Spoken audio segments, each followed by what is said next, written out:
நல்ல ஆண்டவரே, இந்த அருமையான நாள்ல நன்றியோடு ஸ்தோத்தரிக்கிறோம். நாமத்தினாலே எங்க 2 பேர் 3 பேர் கூடி இருக்கிறார்களோ ஒரு மத்தியில இருக்கிறேன் என்று சொன்னவரே, இந்த நாள்ல எங்கள் மத்தியில கூடி வந்திருக்கிற ஒவ்வொருவருக்காய் ஸ்தோத்தரிக்கிறோம். பேர் பெற அழைத்து கொண்டு வாருங்க. வந்தவர்கள் இந்த நாள்ல வந்த வண்ணமா இல்ல, புதிய பலத்தை பெற்றவர்களாக நாங்கள் எப்படி சத்துருவை மேற்கொள்வது என்ற ஒரு ஆலோசனையை கொடுத்து எங்களுக்கு அனுப்ப போகிற கிருபைகளுக்காய் ஸ்தோத்தரிக்கிறோம். நீங்க ஆளுகை செய்யுங்க, உங்களுடைய நாம மாத்திரம் அழிப்போம். அடியன மரத்தில் வெளிப்பட வேண்டுமா ஜெபிக்கிறேன். அன்பே இயேசுவின் மூலம் ஜெபிக்கிறேன். ஆமென். மீண்டுமா உங்கள் யாவரையும் சந்திப்பதில் மிக்க மகிழ்ச்சி. தொடர்ந்து வந்து கொண்டிருக்கிற கிருபைகளுக்காக ஆண்டவருக்கு நன்றி செலுத்துகிறேன். தொடர்ந்து உங்களுக்கு ஆசீர்வாதமாக இருக்கும் என்று நம்புகிறேன். கடந்த வாரத்துல நாம் ஞானஸ்நானத்தை குறித்து பார்த்தோம். ஞானஸ்நானம் என்பது ரட்சிக்கப்பட்ட பிற்பாடுதான் எடுக்கப்படுகிறதே தவிர, ஞானஸ்நானம் எடுக்கிறவர்கள் ரட்சிக்கப்பட்டார்கள் என்று சொல்ல முடியாது. ரட்சிக்கப்பட்டவர்கள் தான் ஞானஸ்நானம் பெற முடியும். இந்த நாள்ல 4வது அதிகாரம், வரை 3 அதிகாரங்களை நாம் பார்த்து விட்டோம். 4வது அதிகாரத்திற்கு நேராக நாம் கடந்து செல்லலாம். நாம் பார்க்க போகிறது வனாந்தரத்தில் சோதனைக்காரன். இயேசுவை எப்படியாக சாத்தான் சோதித்தான்ங்கிறது தான். அதனாலதான் தலைப்பு என்ன கொடுத்திருக்கிறேன், வனாந்தரத்திலே சோதனைக்காரன். வனாந்தரத்திலே யோவான் இருந்தார். வனாந்தரத்திற்கு இயேசு பரிசுத்த ஆவியானவரால் கொண்டு செல்லப்பட்டார். எதற்காக? சோதிக்கப்படும்படியாக, சாத்தானால் சோதிக்கப்படும்படியாக கொண்டு செல்லப்பட்டார். அதற்கு முன்புதான் இயேசு ஞானஸ்நானம் பெற்றார். வானத்திலிருந்து ஒரு சத்தம் உண்டாயிற்று, இதோ என்னுடைய நேசகுமாரன், இவரில் நான் பிரியமாய் இருக்கிறேன் என்ற ஒரு சத்தம் கடந்து வந்தது. அது முடிந்ததும் நேரடியாக சாத்தானால் சோதிக்கப்படும்படியாக பரிசுத்த ஆவியானவர் இயேசுவை வனாந்தரத்திற்கு கொண்டு செல்கிறார். அதான் அந்த நாள்ல நாம் பார்க்க போகிறோம். வனாந்தரத்திலே சோதனைக்காரன். இந்த 4ஆம் அதிகாரத்துல என்னன்னா, சாத்தான் சோதிக்கும் பொழுது முதல் 13 வசனங்கள்ல இந்த சம்பவம் காணப்படுகிறது. அதுக்கு பிற்பாடு 14 44 வரை கலிலேயா ஊழியம். சாத்தான் 3 வகையில சோதித்தார். 40வது நாள் 40 நாளும் சோதிக்கப்பட்டார். 2வது சொல்லுகிறது 40 நாள் பிசாசினால் சோதிக்கப்பட்டார். முதலாவது சோதனை கல்களை அப்பமாகும்படி செய்யும்படி சொன்னான். சகல ராஜ்யங்களை பெற பணிந்து கொள்ளும்படி சொன்னான். உப்பரியின் மேல இருந்து கால குதியும் என்று சொன்னான். வசனங்களை பார்த்து விட்டு நாம் விளக்கத்திற்குள்ளாக கடந்து செல்வோம்.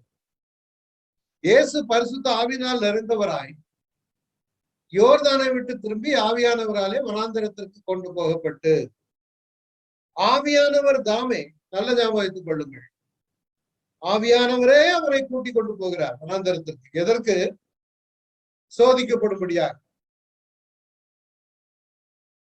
இவர் என்னுடைய நேசகுமாரன், இவரில் பிரியமாய் இருக்கிறேன் என்று சொன்ன தகப்பனார் சோதனைக்கு தன்னுடைய மகனை கொண்டு விடுகிறார். அப்படியா? நல்ல ஞாபகம் வைத்துக் கொள்ளுங்கள். ஒரு மனிதர் ரட்சிக்கப்பட்டு விட்டான், அவன் தேவனுடைய குமாரன். நாம் பயப்படுவதற்கு அடிமைத்தனத்தின் ஆவியை பெறாமல் அப்பா பிதாவே என்று கூப்பிடப்படுகிற புத்திர சுவிகாரத்தின் ஆவியை பெற்றிருக்கிறோம். நாம we become the children of God. அநேகருடைய என்ன தெரியுமா, ரட்சிக்கப்பட்டுட்டா உங்களுக்கு பிரச்சனைகளே இல்ல. ஆண்டவர் நம்மை சோதனைக்கு உட்படுத்தும்படியாக அவரே அழைத்து கொண்டு சொந்த குமாரனை விடுகிறார். அதே போலதான் நம்மையும் விடுவார். நீங்க அதை மறந்து விடக்கூடாது. நமக்கு சோதனைகள் உண்டு, நமக்கு வேதனைகள் உண்டு, பிசாசும் கொண்டு வருவார்.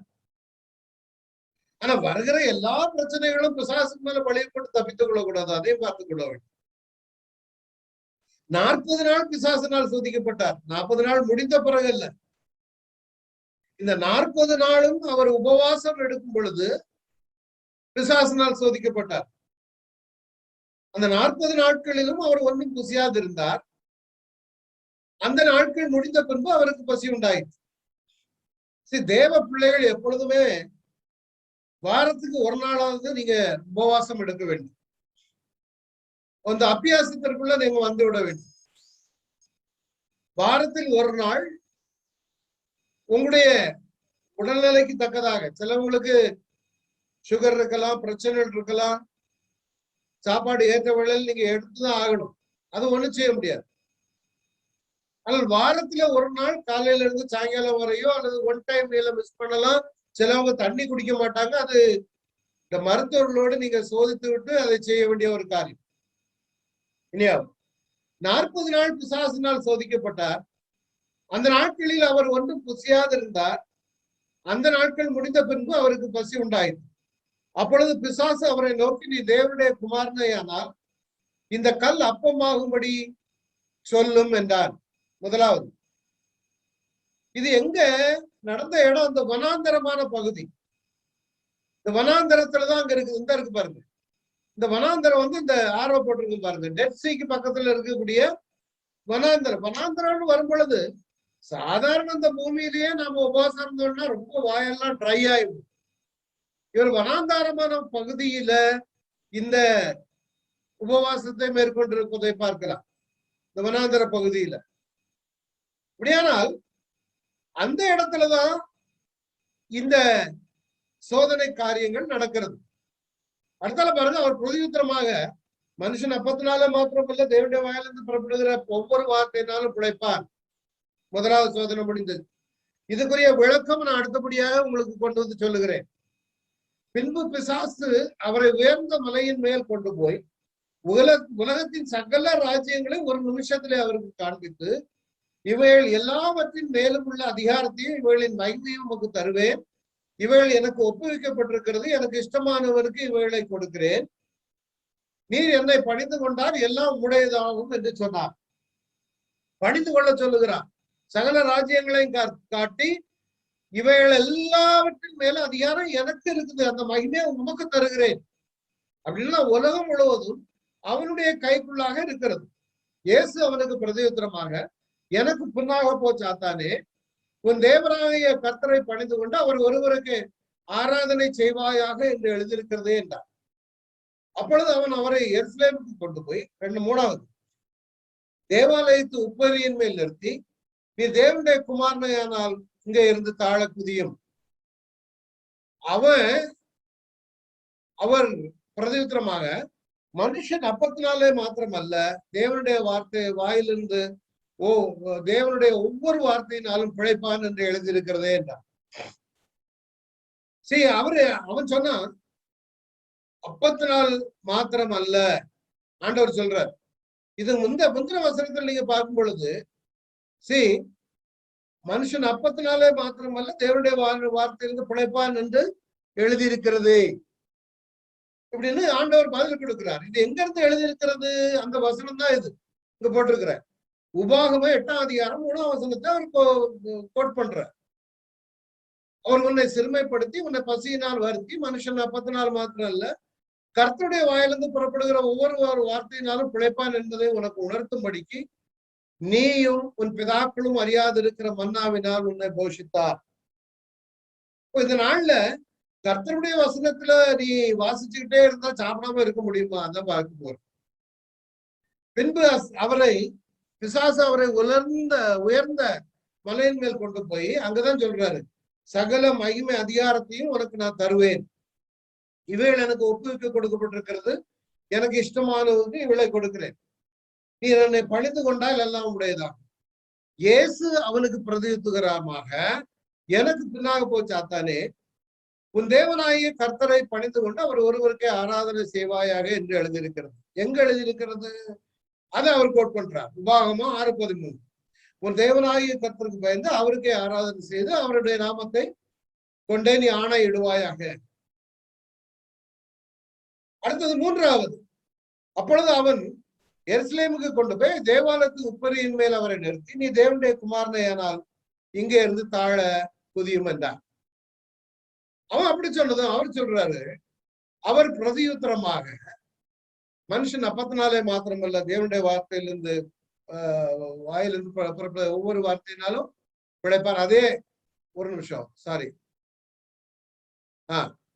ஏனெனில் உம்மை காக்கும்படிக்கு உம்முடைய தூதர்களுக்கு உண்மை குறித்து கட்டளையிடுவார். அவன் சொல்றான், தாள குதியும் தூதர்களுக்கு கட்டளையிடுவார், உமது பாதம் கல்லில் இடாதபடிக்கு அவர்கள் உண்மை கைகளில் ஏந்து கொண்டுவார்கள் என்று எழுதியிருக்கிறது என்று சொன்னான்.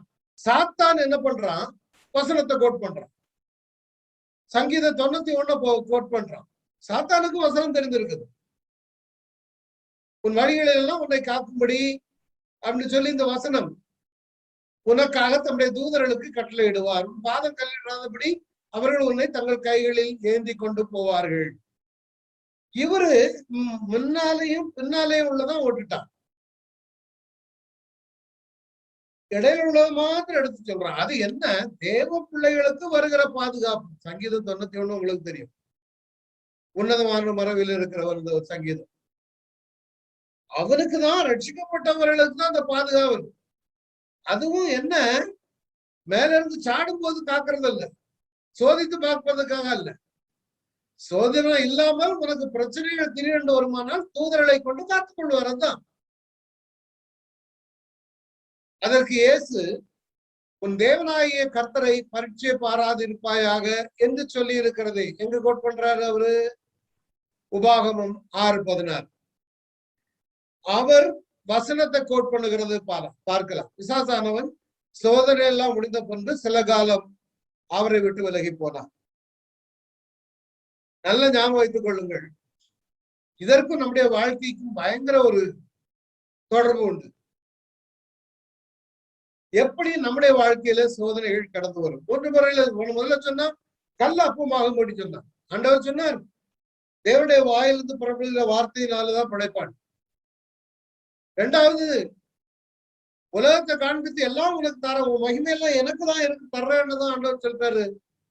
தேவனாய கர்த்தரை மாத்திரம் நீ பணிந்து கொள்ள வேண்டும். மூன்றாவது, நீ உப்பரியில இருந்து தாழ புதியும்.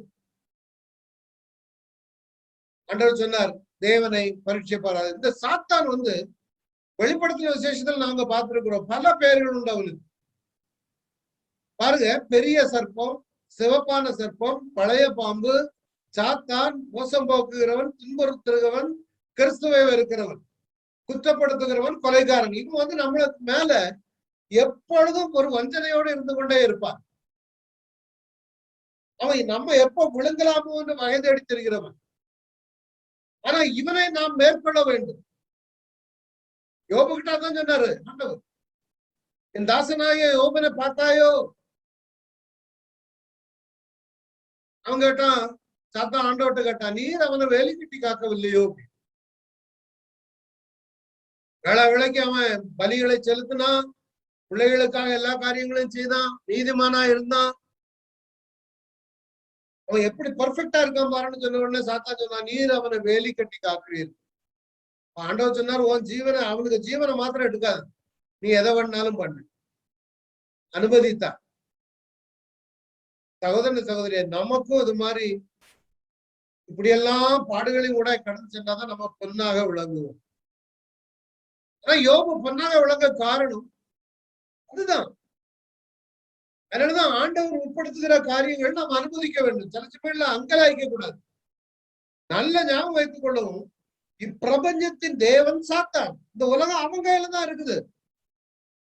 2 Corinthians 4:4 பாத்தீங்கன்னா, தேவனுடைய சாயலா இருக்கிற கிறிஸ்துவின் மகிமையான சுவிசேஷத்தின் வழி அவிசுவாசிகளாக அவர்களுக்குள் பிரகாசமா இராதபடிக்கு பிரபஞ்சத்தின் தேவன் அவருடைய மனதை உண்டாக்கினான். பிரபஞ்சத்தின் தேவன் யார்? சாத்தான். அவன் கையில தான் இன்றைக்கு எல்லாமே இருந்து கொண்டிருக்கிறது.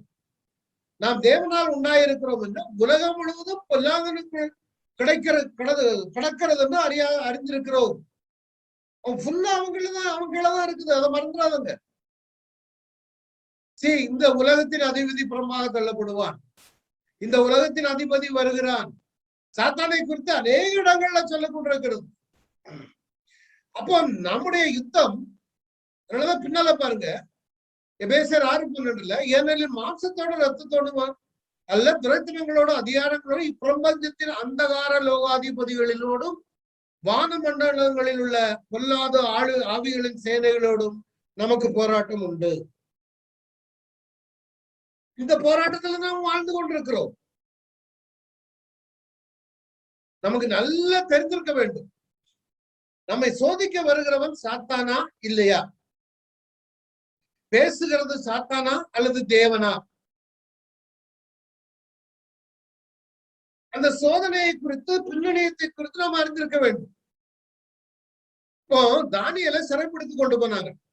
தானியேலையும் அவனோடுக்குள்ள வாலிபர்களையும் பாபிலோனுக்கு சிறைப்படுத்திக் கொண்டு போனாங்க.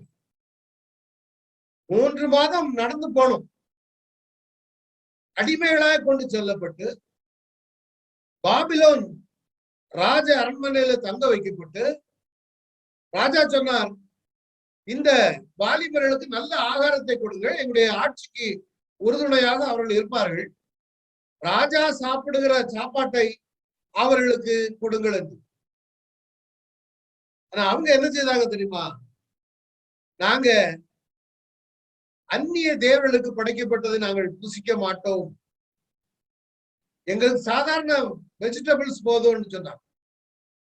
நாம என்ன சொல்லுவோம்? நான் அடிமையா இருந்து அங்கிருந்து வந்திருக்கேன், கடவுள் எனக்கு நல்ல சாப்பாடெல்லாம் கொடுக்காரு, ராஜ சாப்பாடு அப்படின்னு போயிருப்போம். ஆனால் அவர்களால் அதை பகுத்தறிய முடிந்தது. சாத்தானிலிருந்து வருகிறதா, தேவ இடத்திலிருந்து வருகிறதா? சில சமயங்கள்ல சாத்தான் ஒளியின் தூதனுடைய வேஷத்தை தரித்து நம்முடைய மத்தியில வந்து நம்மளை வஞ்சிப்பார். அதனாலதான் 2 கொரிந்தியர்ல பார்க்கும் பொழுது, அப்படிப்பட்டவர்கள் கள்ள அப்போஸ்தலர்கள், கபடமுள்ள வேலையாட்கள், கிறிஸ்துவனுடைய அப்போஸ்தலரின் வேஷத்தை தரிசித்துக் கொண்டவர்களா இருக்கிறார், தரித்து கொண்டவர்களா இருக்கிறார். உங்களுக்கு போதனை செய்கிறவங்களே சாத்தானுடைய ஒளியின் தூதனுடைய வேஷத்தை தரித்துக் கொண்டவர்கள் வருவார்கள். பாஸ்டர் என்கிற பேர்ல தான் வருவாங்க. நீங்க சுதாரித்துக் கொள்ள வேண்டும், பேசுகிறது சாத்தானா அல்லது தேவனா? அது எப்படி? அப்போ நீங்க வேதத்தின் அடிப்படையில ஆழமா இருக்க வேண்டும். வேதம் அறியாதபடி உங்களுக்கு போதிக்கப்படுகிற போதனை, இப்ப நான் பேசுறேன்னா உங்களுக்கு எல்லாமே கரெக்டா தான் தெரியும், அது பத்தாது. நான் பேசுகிறது சரியா இல்லையா என்று சொல்லி நீங்கள் வேதத்தை ஆராய்ந்து பார்க்க வேண்டும்.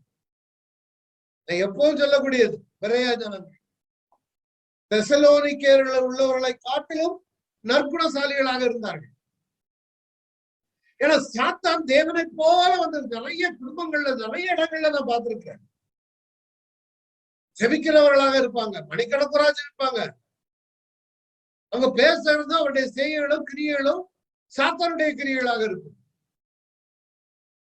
இதுதான் சாத்தான் ஒளியின் தூதனுடைய வேஷத்தை தரித்துக் கொண்டு வருவது. நல்ல பாஸ்டர்ஸ், நிறைய ஆளுங்கள் பாஸ்டர்ங்கிற பேர்ல இருப்பாங்க. ஆனா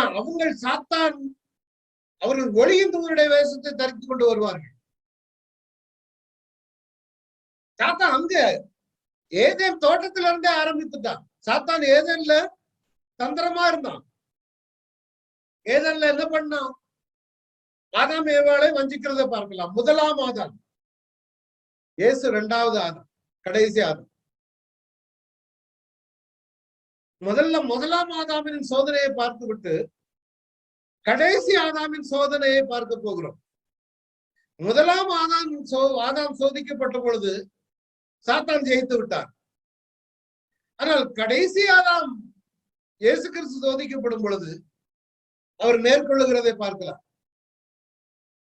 முதலாம் ஆதாம் சம்பவம் நடந்தது என்ன? சர்ப்பமானது தந்திரம் உள்ளதா இருந்தது. அது வந்து ஸ்திரீ கிட்ட என்ன கேக்குது? நீங்கள் தோட்டத்தில் உள்ள சகல விருட்சங்களின் கனியும் புசிக்க வேண்டாம் என்று தேவன் சொன்னது உண்டோ? சரி, அதை எவ்வளவு ட்ரிக்கியா பேசுகிறான் பாருங்க. ஆண்டவர் உங்ககிட்ட ஒரு மனத்துல உள்ளதையும் சாப்பிடக்கூடாதுன்னு சொன்னது உண்டோ? அந்த ஸ்திரீ உடனே இல்ல எல்லா மரத்தையும் சொல்லல,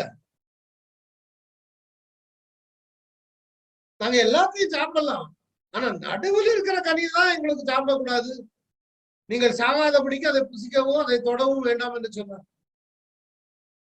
சர்ப்பம் உடனடியா சொல்லுது, சாத்தான் நீ சாகவே சாவதில்லை. ஸ்ட்ரைட் ஃபார்வர்டு, ஒற்றாடி சாக. அப்படியா? அடுத்த வார்த்தை என்ன சொல்லுது? நீங்கள் இதை புசிக்க நாளிலே உங்கள் கண்கள் திறக்கப்படும் என்றும் நீங்கள் நன்மை தீமை அறிந்து தேவர்களைப் போல இருப்பீர்கள் என்று அறிவார்.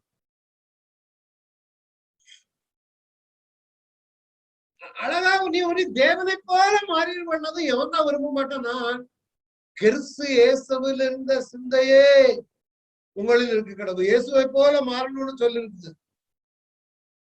ஈஸி வேற. அந்த இந்த பழத்தை போய் சாப்பிட்டா தேவர்களை போல, அந்த தேவனை போல இல்ல, தேவர்களை போல இருக்கிறது.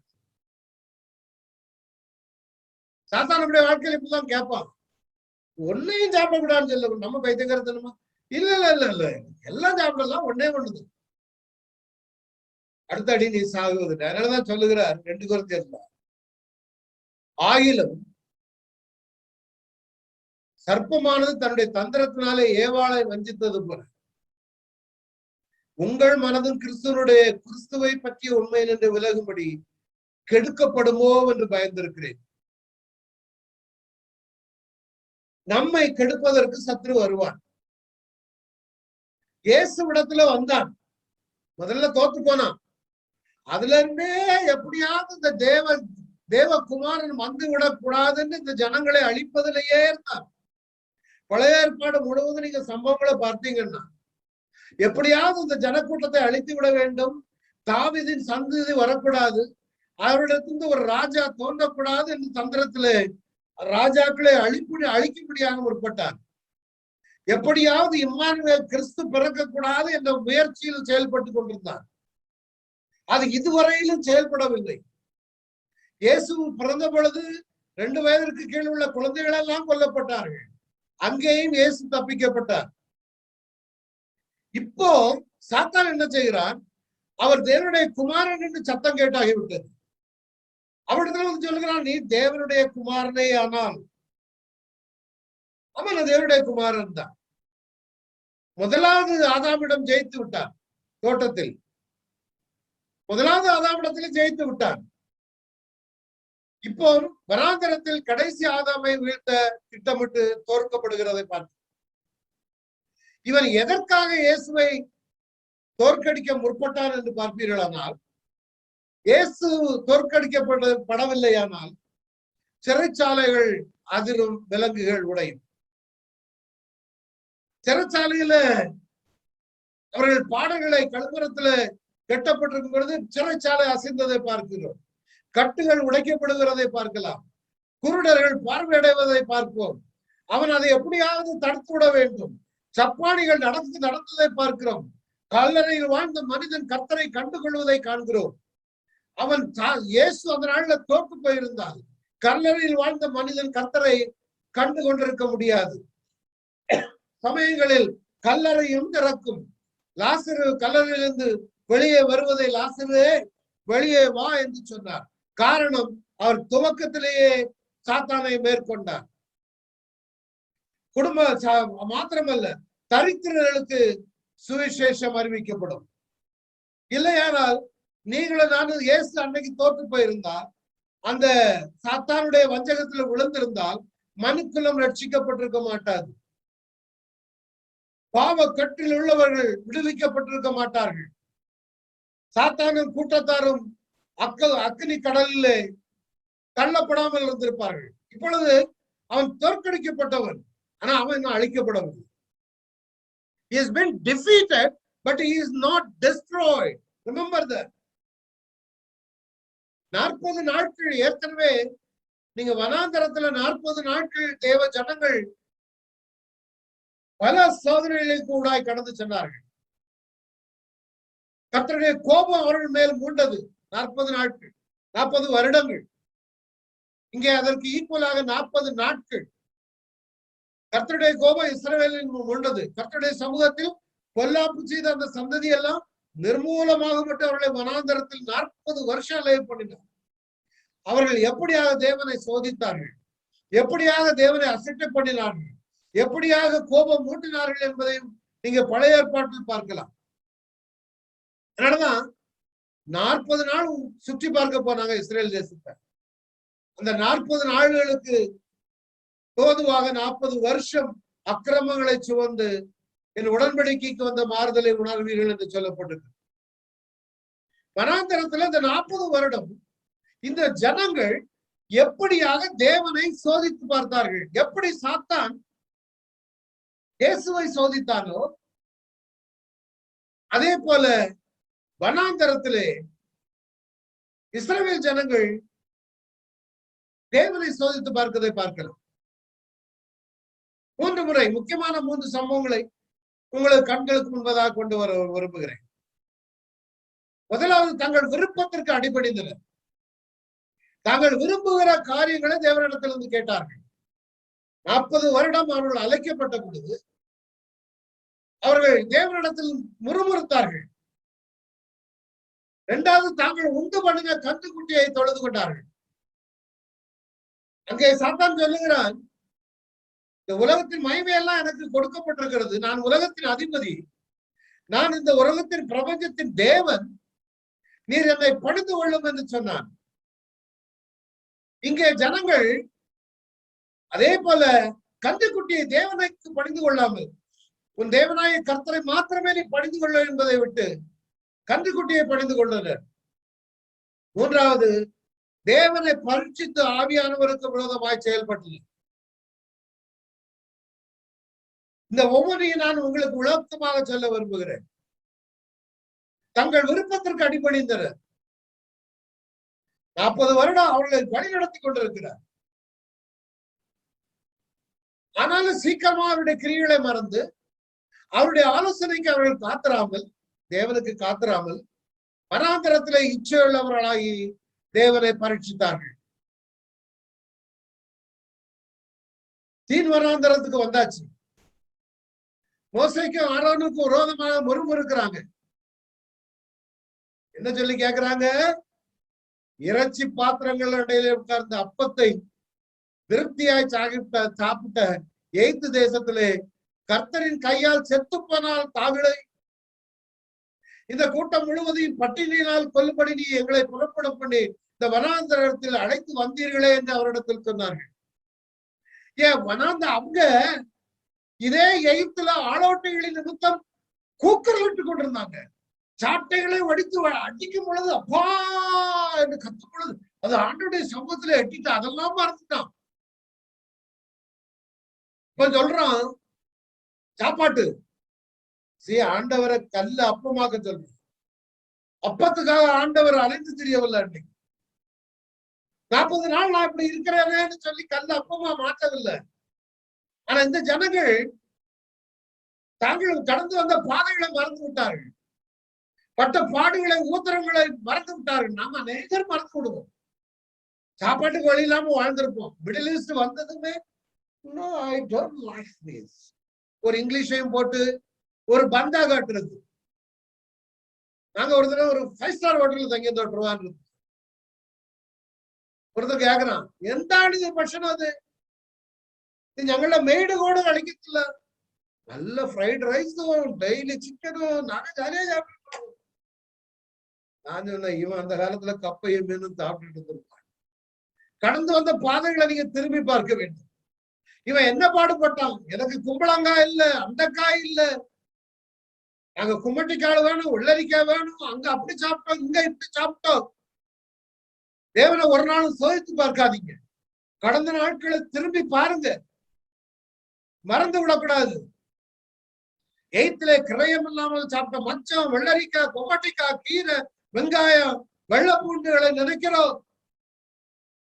எங்களுடைய உள்ளம் வாடி போகிறது. இந்த மன்னா வானத்திலிருந்து விழுந்திருக்கிறாரு, அதுல இவர்களுக்கு திருப்தி இல்லை. அங்க அடி வாங்கி, சாட்டையினால் அடி வாங்கி, காலையில இருந்து ராத்திரி வேலை வேலை செய்யணும். ராத்திரி தான் சாப்பாடு. அங்க டே டைம் மீல் கிடையாது. அதனாலதான் ரா போஜனமே அவங்களுக்கு உண்டு. இஸ்ரவேலர்களுக்கு main course of food is in the evening, because the whole day they were working in the field. செங்கல் இருக்கணும், படாத பாடுபடணும். ராத்திரி தான் ஒரு நேரத்துக்கு சாப்பாடு. அது வேலை முடிஞ்சு பார்வனுக்கு அடி வாங்கி வேலை முடிஞ்சு ராத்திரி தான் சாப்பாடு கிடைக்கும். அதெல்லாம் மறந்துட்டான். வனாந்தரத்துல செத்தா நலமா இருக்கும். அவன் வாயாலேயே கன்ஃபஸ் பண்ணா எல்லாருமே வனாந்தரத்துல மடித்து போனான். யோசுவாவும் காலேபும் தவிர. உங்களுக்கு சோதனைகள் வரும் பொழுது don't confess negatively. செத்து தொலைலாம். No, don't do that. சோதனைகள் உண்டு. அவர் தாமே சோதிக்கப்பட்டு பாடுபட்டபடியினால சோதிக்கப்படுகிறவர்களுக்கு உதவி செய்ய வல்லவராக இருக்கிறார். Never crumble. அவர் உனக்கு உதவி செய்வார். இவரை 2:18 அப்படி சொல்லி இருக்கு. சோதிக்கப்படுகிறவர்களுக்கு உதவி செய்ய வல்லவராக இருக்கிறார். அதான் அவங்க ஆண்டவர் சொன்னார். உடனடியாக அதே காரியம். அவர் பிரதியுத்தரமாக, மனுஷன் அப்பத்தினாலே மாத்திரமல்ல தேவனுடைய ஒவ்வொரு வார்த்தையினாலும் பிழைப்பான் என்று எழுதியிருக்கிறதே என்றார். உங்களுக்கு ஒரு கேள்வி வரலாம். ஆமா, அப்ப எப்படி ஆகும்? சோத்துக்கு வழி இல்லாம தினமும் பைபிளே வாசிக்கிட்டு வயிறு நிரம்பிருமா?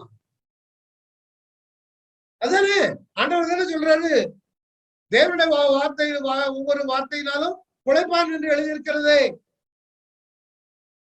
பைபிள் மாசம் வாசிக்கிட்டு போதுமா? வேலைக்கு போண்டாமா? சாப்பாடு கிடைக்காதா? கிடைக்குமா? அதுக்கு உங்களுக்கு புரிந்து கொள்வதற்காக ஒரு கிளாசிக் எக்ஸாம்பிள் உங்களுக்கு கொடுக்கிறேன். எப்படி தேவனுடைய ஒவ்வொரு வார்த்தையினாலும் பிழைக்கிறது என்று. உங்களுக்கு எலியாவை குறித்து தெரியும். 1 ராஜாக்கள் 17ஆம் அதிகாரம் 2வது வசனத்திலிருந்து பார்த்தீங்கன்னா, பின்பு கர்த்தருடைய வார்த்தை அவனுக்கு உண்டாயிற்று, எலியாவிற்கு உண்டாயிற்று.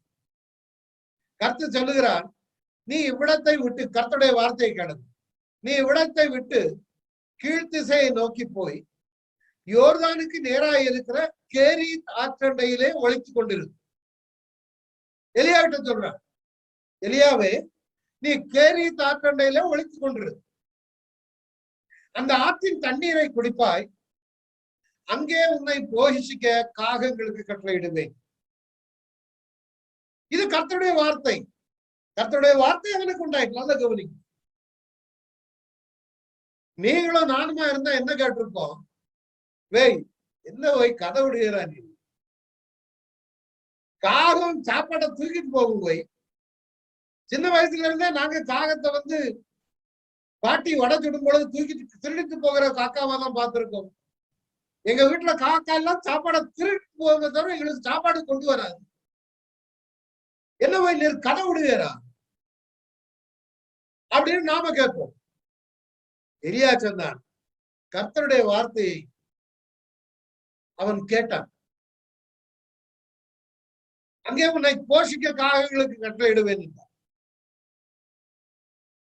அவன் போய் கர்த்தருடைய வார்த்தையின்படியே, நல்ல கவனம், கர்த்தருடைய வார்த்தையின்படியே யோர்தானுக்கு நேராக இருக்கிற கேரீத் ஆற்றண்டையில தங்கியிருந்தான். காகங்கள் அவனுக்கு விடியற் காலத்தில் அப்பமும் இறைச்சியும், சாயங்காலத்தில் அப்பமும் இறைச்சியும் கொண்டு வந்தது. தாகத்திற்கு அந்த ஆற்றின் தண்ணீரை கொடுத்தார். மனுஷன் தேவனுடைய வாயிலிருந்து புறப்படுகிற ஒரு வார்த்தையினாலும் பிழைப்பார். அப்படின்னா அர்த்தம் என்னன்னு, you have to do what God says, not what Satan says. சாத்தான் சொல்லுகிறபடி நீ வாழக்கூடாது. தேவனுடைய வார்த்தையின்படி. அதனாலதான் லூக்கா 5ஆம் அதிகாரத்துல ஏசப்பா சொன்னார் பேதுருகிட்ட, பழைய பிரசங்கம் எல்லாம் முடிஞ்சாச்சு, ஓட்டுக்குள்ள இருந்து பிரசங்கம் பண்ணாரு, வலைய ஆழத்துல போடுது. அவன் என்ன சொன்னான், ஐயரே ராமனோ ராத்திரி எல்லாம் மேற்படிச்சு ஒரு மீன் கூட இல்லை. நாம என்ன சொல்லுவோம், ஆமா மீன்பிடிக்காரன் எனக்கு தெரியாதா, எப்ப எந்த ராத்திரில மீன் படும், அமாவாசை இல்லையா, பௌர்ணமி இல்லையா, எப்ப மீன் வருங்கிறது எங்களுக்கு தெரியும், இவருக்கு என்னவே தெரியும் அப்படின்ட்டு இருப்பான். பேதுரு சொன்னா, ஆனால் நீர் சொன்னபடியே நான் வலைய போடுகிறேன். அன்றைக்கு வலை கிளியத்தக்கதாக மீன்களை பிடித்தார். புரியுதுங்களா? நேர்ச்சியில் நம்ம தேவனுடைய வார்த்தையின்படி நீ செய்வாயான உன்னுடைய தாகமும் தீர்ப்பார், உன்னுடைய பசியை ஆக்கும். தேவனுடைய வார்த்தைகளுக்கு நாம் கீழ்ப்படிய வேண்டும். சாத்தானுக்கு அன்னைக்கு அவர் அந்த கண்ட அப்பமா இருந்தா அன்னைக்கு அடிமையா இருப்பார். அன்னைக்கு கதையே வேற மாதிரி போயிருக்கும். ஆனா அவன் தான் இந்த பிரபஞ்சத்தின் தேவன். ஒரு அந்தி கிறிஸ்துவை அனுப்ப வேண்டியது இருந்திருக்காரு. கிறிஸ்துவையே அந்தி கிறிஸ்துவா மாத்திருக்கு. ஆனா இயேசு அதற்கு கீழ்ப்படியது. தேவனுடைய வார்த்தைகளை பயன்படுத்தினார். தேவனுடைய வார்த்தையின் படியாக அவர் ஜெயித்தார். தேவன் சாத்தானை மேற்கொள்ள. நீ சாத்தானை மேற்கொள்ள வேண்டுமானால் வசனத்தை சொல்றது இல்ல, அப்படி இல்ல. You need to obey, you need to practice, you have to be a born again. You need to practice according to the word of God. Then you will overcome the devil. சிலவங்க வசனத்தையே repeat பண்ணா சாத்தா ஓடிடுவான், பைபிள தலையில உடைச்சா ஓடிடுவான். அதுக்கெல்லாம் விளக்கத்துக்கு வர்றேன். அடுத்தது 2வது சோதனை, தாங்கள் உண்டு பண்ணின கன்றுக்குட்டியை தொழுது கொண்டு. ஓரமில ஒரு கன்றுக்குட்டியை உண்டாக்கி அங்க மேல போயாச்சு மோசே. அவருக்கு பிரமாணத்தை கொடுத்துட்டு இருக்கும் போது கீழே மோசையை காணல. ஆரோன்ட்ட வந்து சொல்றாங்க, போன ஆளை காணல, என்ன நம்மள அழைத்து கொண்டு செல்வதற்கு ஒரு தெய்வத்தை உண்டு பண்ணுங்க. அவர்களுக்கு நான் விதித்த வழியை அவர்கள் சீக்கிரமா விட்டு விலகினார்கள். மோசேட்ட சொல்றாரு, எப்பா கீழே நடக்கிற சம்பவத்தை அவர் மலையில மோசே இருக்காரு, நான் விட்டு வந்த வழியை, நான் காட்டி வந்த வழியை விட்டு விலகிட்டாங்கப்பா. அவர்கள் தங்களுக்கு ஒரு கன்றுக்குட்டியை வார்ப்பித்து அதை பணிந்து கொண்டு அதை பலியிட்டு, இஸ்ரவேலரே உங்களை எய்த்து தேசத்திலிருந்து அழைத்து கொண்டு வந்த உங்கள் தெய்வங்கள், not one God many God's, இவைகளே என்று சொன்னார்கள் என்றார்.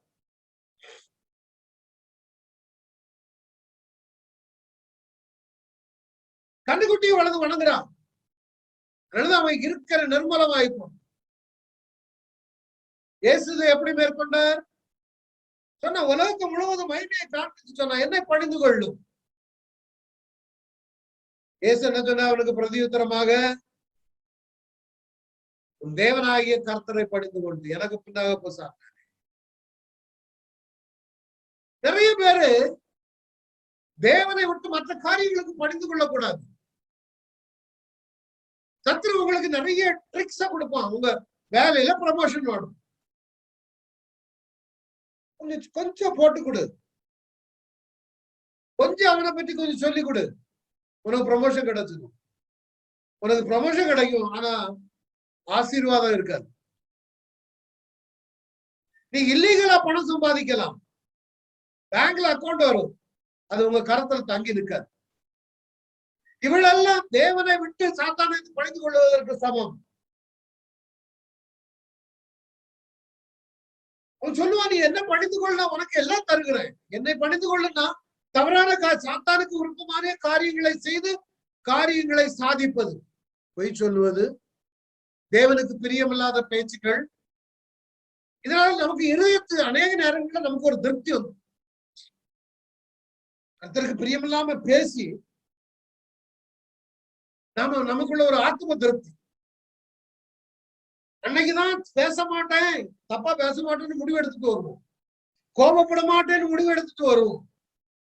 அவன் பாப்பான், எங்கடா உங்கள் எதிராளியாகிய பிசாசு யாரை விழுங்கலாம்னு வயது எடுத்துருவான். அப்பந்தான் சொல்லுவான், இல்ல நீ திருப்பி கொடு, 4 குடு கொடு. அப்படி 4 திருப்பி நம்ம 4 குடு கொடுத்தாதான் நமக்கு ஒரு திருப்தி வரும். அன்னைக்கு தேவன் இயேசுவானவர் அவனை பணிந்து கொண்டிருந்தால் அந்த அவனை பணிந்து கொண்டிருந்தா நடக்கிறது என்ன தெரியுமா?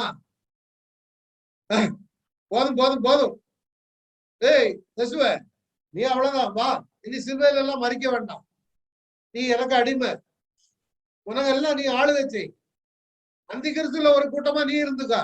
இதான் எப்படி அந்தி கிறிஸ்து கள்ள தீர்க்கதரிசி சாத்தான் இருக்கிறாங்களே, அந்தி கிறிஸ்துக்கு பதிலாக இவரை கொண்டு போயிருப்பான். உலகமே அவங்க கையில தான் அன்னைக்கு இருந்திருக்கும். ஏன்னா அவனுக்கு நல்லா தெரியும் உலகத்தை ஆள போகிறவர் அவர்தான். கடைசியாக பரிகரிக்கிற பிறகு சத்துரு. இந்த சாத்தான், அந்திகிறிஸ்து, கள்ளத்திற்கு எல்லாமே அக்னி கடல்ல தள்ளப்பட வேண்டும். புதிய வானம் புதிய பூமி ஸ்தாபிக்கப்பட வேண்டும். அது இவர் மூலம்தான் ஸ்தாபிக்கப்படும் என்பது அவனுக்கு தெரியும். அதனால என்ன பிளான் பண்றான்? இவரை பிடித்து விட்டார் முழு ராஜ்யமும் நம்முடைய கைக்குள்ளாக வந்துவிடும். அதற்கு பிறகு நித்திய காலமாய் இந்த பூமியை ஆளுகை செய்யலாம் என்று சாத்தானுக்கு ஒரு திட்டம். அவர் பணிந்திருந்தால் அதான் நடந்திருக்கும். அடுத்த வார்த்தை சொல்ல மாட்டேன், போதும்டா நீ சாகெல்லாம் வேண்டாம், சிலுவையில எல்லாம் போய் எதுக்கு போய் நீர் மறிக்கணும். ஆண்டவர் பணிந்து கொள்ள மாட்டேன். அதனால இழந்தாத அது அநேகம் அவன் சிலுவையில அறையப்படுகிறது வரையில போய் போய் போய் போய் போச்சு. சிலுவையில் அறையப்படுது அடிமை, சிலுவையில் மரண வரையும் நம்மை தாழ்த்த வேண்டியதாகிடுச்சு. அதனால நாம அநேக பாடுகளை அவர் படித்து கொள்ளாம அவனுக்கு ஏத்து நின்றனாலதான் இன்னைக்கு ஒரு கிறிஸ்தவனும் பணிந்து கொள்ள வரல. சாத்தாங்க அநேகர் சிறச்சேதம் பண்ணப்படுகிறார்கள் இயேசுவை மறுதலி என்று சொல்லி. இதுவரை ஒரு கிறிஸ்தவனும் மறுதளித்ததில்லை.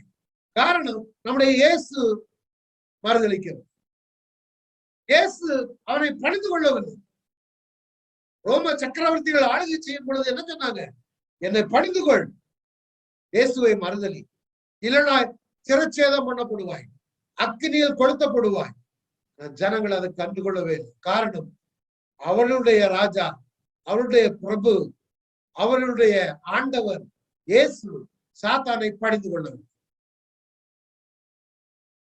நீ அதே மாதிரி அவனை பணிந்து கொள்ளாம இருந்தாயா, you and me will be victorious. தேவனை மேற்கொள்ள முடியும். அநேக நேரங்கள் அவன் கொடுக்கிற தந்திரங்களை நாம பயன்படுத்துகிறோம்.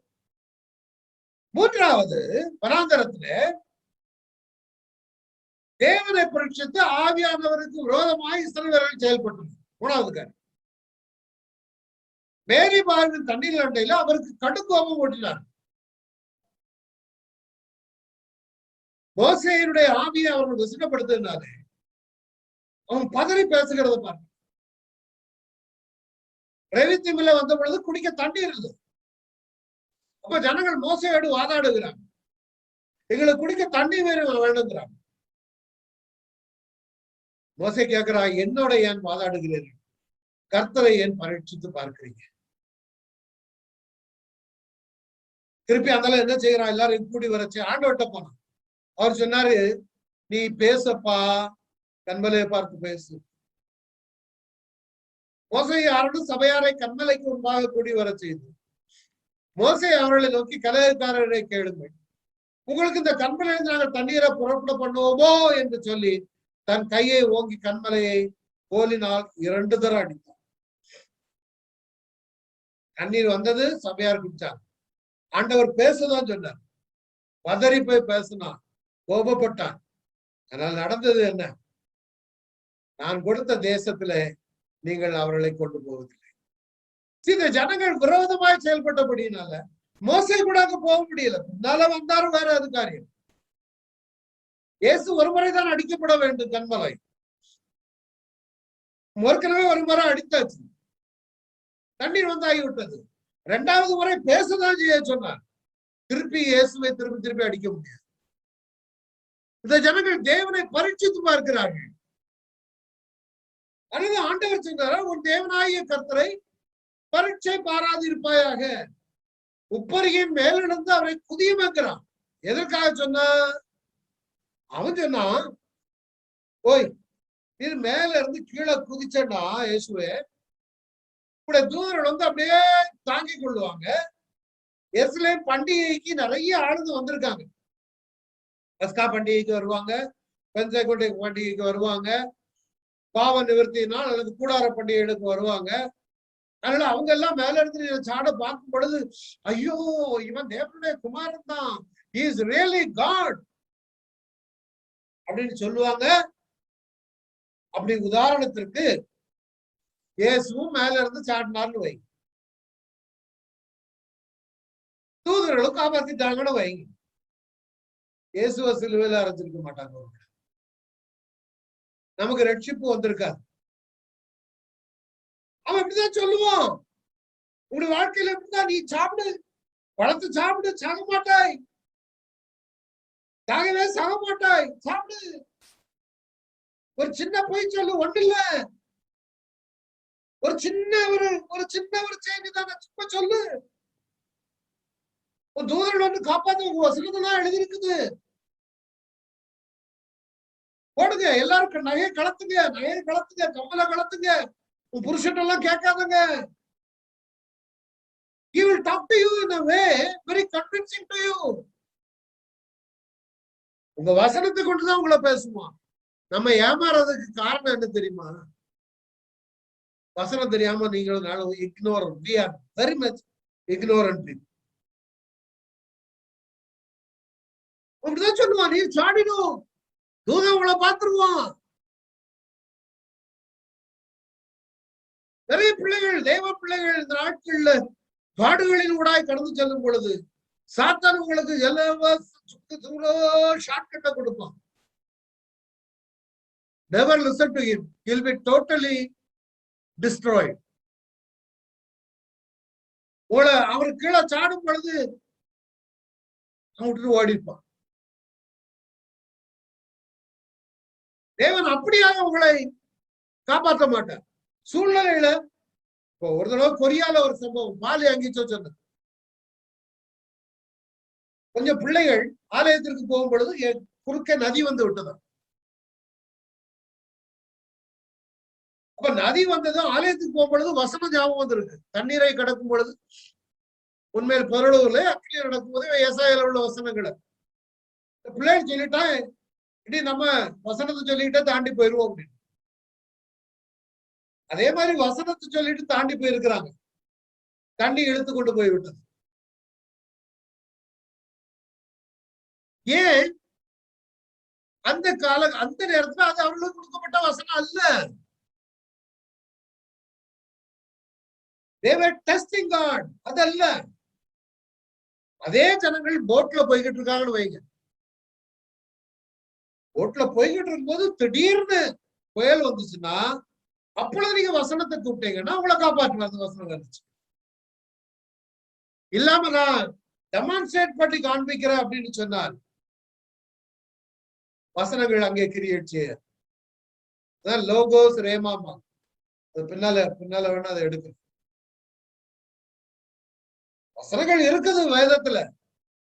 ஆனா இன்னைக்கு நீ பக்கெட்டை விட்டு எடுக்கும் பொழுது, கிணத்துல தண்ணீர் எடுக்கும் பொழுது, அந்த எடுக்கிற தண்ணீர் எதை எடுக்கிறாயோ அதுதான் உனக்கு. அந்த சூழ்நிலைக்கு பொருந்து எல்லா தண்ணீரும், எல்லா வசனமும். எப்படி கிணத்துல இருந்து தண்ணீரை எடுக்கும் பொழுது உனக்கு தண்ணீர் வருகிறது, அதே மாதிரி அந்த சூழ்நிலைக்கு பொருந்துகிற வசனங்கள் வந்தால் செயல்படுமே தவிர தண்ணீர்ல எல்லாமே எனக்கு தான் என்று நீ கிளைம் பண்ண முடியாது. அதனாலதான் நீங்க பழைய பாட்டுல பார்க்கும்போது அவர்கள் கிறிஸ்துவை பரீட்சை பார்த்து பாம்புகளால் அடிக்கப்பட்டார்கள். அதுபோல நாமும் கிறிஸ்துவை பரீட்சை பாராது இருப்போமாக. நீங்க எப்ப எதை செய்ய மாட்டேன்னு முடிவு கேளோ அப்பதான் உங்களை தோண்டி விடுவாங்க வாய. நல்ல ஞாபகம்,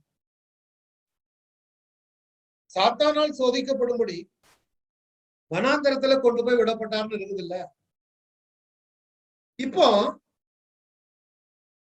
அதே மாதிரி நீங்களும் நானும் ஒரு முடிவு எடுக்கலாம். நாளையில இருந்து நான் கோபமே பட மாட்டேன், இன்னையில இருந்து கோவப்பட மாட்டேன்னு ஜெபம் பண்ணிட்டு எழுதி வரையும்.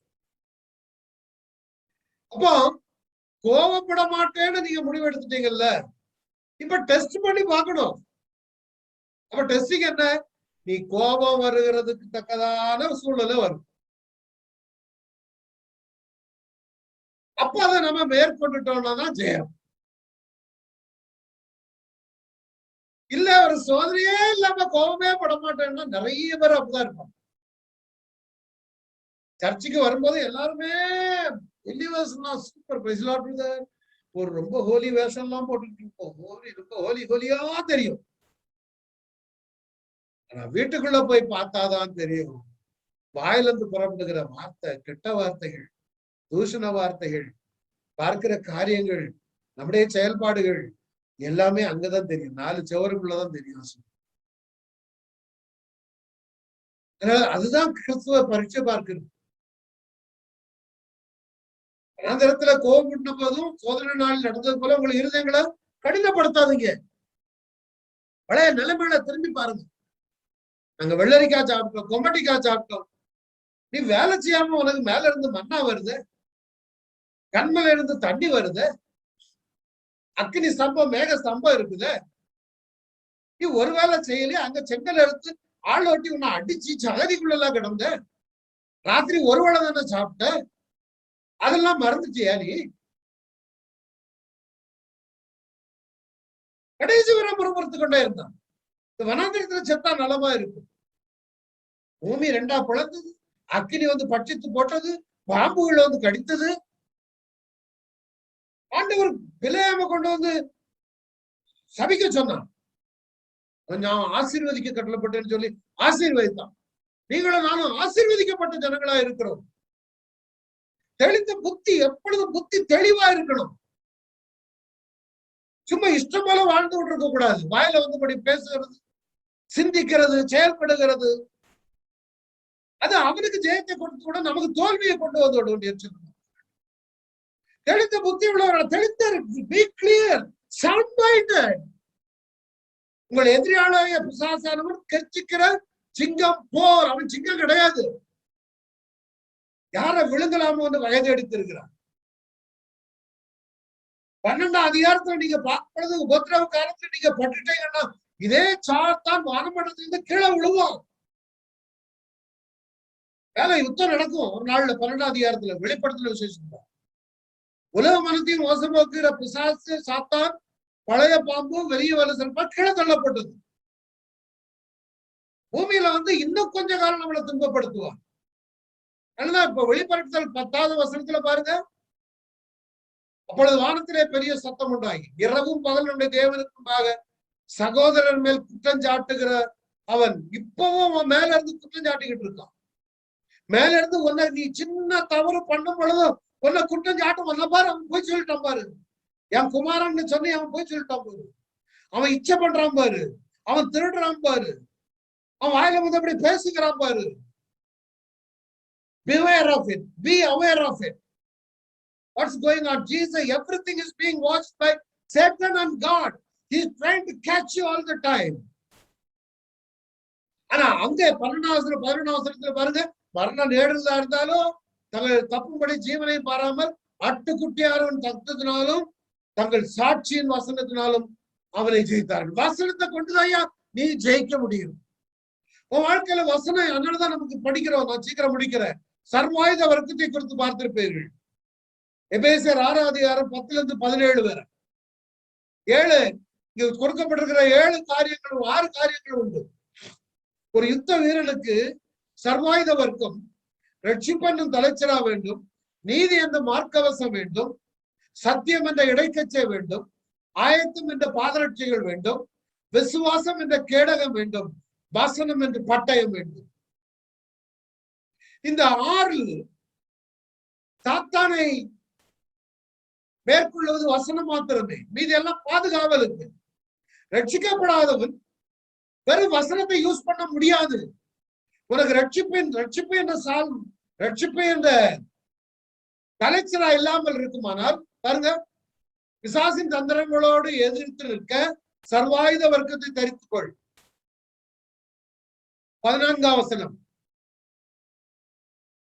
பிசாசின் எதிர்த்து நிற்க தரித்துக் கொள்ளுங்கள். சாரி, அடுத்த வசனம். சத்தியம் என்னும் கச்சை, சத்தியத்தை அறிவீர்கள், சத்தியம் உங்களை விடுதலையாக்கி இருக்க வேண்டும். அடுத்தது நீதி, நீதிமானாய் நீ வாழ்ந்து கொண்டிருக்க வேண்டும்.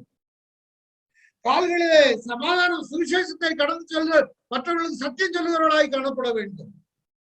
கையில விசுவாசம் எப்பொழுது இருக்க வேண்டும். கர்த்தர் எனக்காக யுத்தம் பண்ணுவார். ரட்சணியம் தலைச்சலா வேணும். கடைசிதான் தேவ வசனமாகிய ஆவியின் பட்டயம் உனக்கு வேணும். ஆவியின் பட்டயத்தை மாத்திரம்தான் சாத்தானை நீ அட்டாக் பண்ண முடியும். ஆனால் நீ ரட்சிக்கப்படாமல், சத்தியத்தை அறியாமல், நீதிமானா இராமல் சுவிசேஷத்தை சொல்லாமல் உனக்கு விசுவாசம் இல்லாமல் இருக்குமானால் சாத்தானை மேற்கொள்ள முடியாது.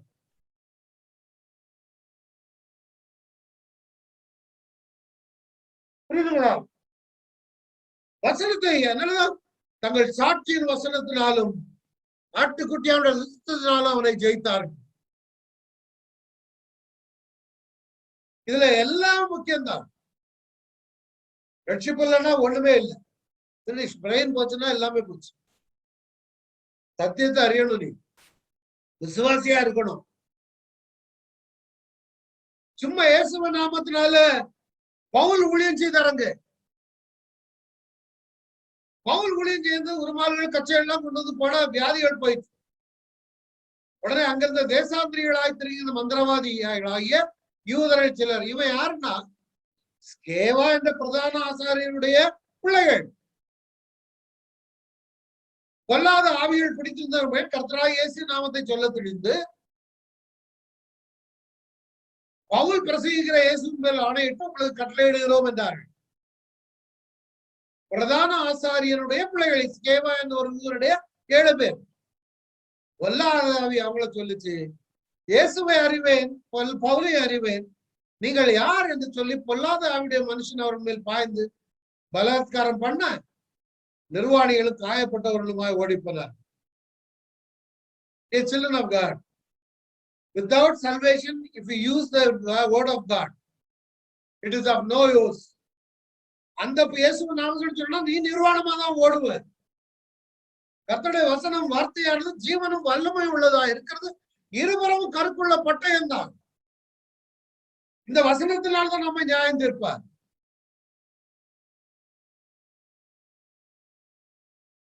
உங்களுக்கு முடிக்கிறதுக்கு முன்பதாக ஒரு காரியத்தை சொல்ல விரும்புகிறேன்.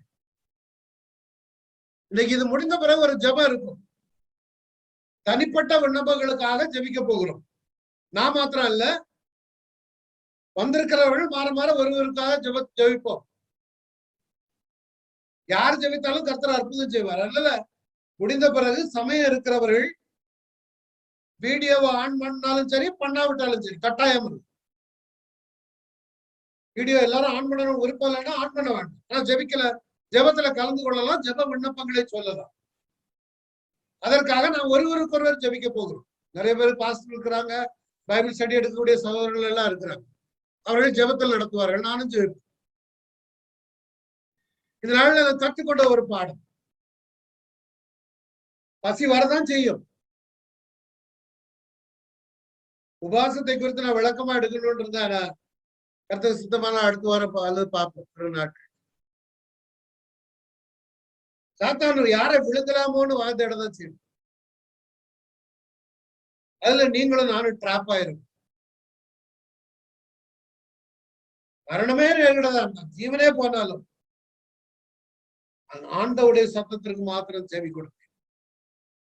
ஆண்டவர் காகத்தை கொடுத்து போஷிப்பாருன்னு சொன்னா நீ போடும். இல்ல மீன் போடு, வலைய போடு, மீன் கிடைக்கணும்னு சொன்னா போய் வலைய போடணும். வலைய போட்டாதான் மீன் நமக்கு அகப்படும். அங்க போய் நம்ம ஞானத்தை பயன்படுத்தணும்னா மீன் அகப்படாது. கர்த்தர் நம்மை ஆசீர்வதிக்க விரும்புகிறார். அதான் தேவனுடைய வாயிலிருந்து புறப்படுகிற ஒவ்வொரு வார்த்தையினாலும் அவங்க அம்மாட்ட போய் கேட்கப்படுது, என்னுடைய வேலை வரல. அம்மாவே வந்து கேட்டாங்க, தண்ணியே ரசம் இல்லப்பா. ஆண்டவர் பிதாட்ட கேட்டுதான் ஏசிச்சு சத்தத்திற்கு சேவை கொடுக்கும் பொழுது கர்த்தர் உன்னை என்னை ஆசீர்வதிப்பார். ஜெபிக்கலாம். ஜெபித்து முடித்து விட்டு ஜெபம் தொடர்ந்து கண்டினியூ ஆகும். இப்பொழுது எல்லாரும் இன்னைக்கு ஒரு ஆண்டவருடைய பொறுத்தலையோடு கடந்து சொல்லும், நான் உமக்கு என்னை ஒப்பு கொடுக்கிறேன் ஐயா, உடைய வசனத்தின்படி வாழ என்னை ஒப்பு கொடுக்கிறேன்.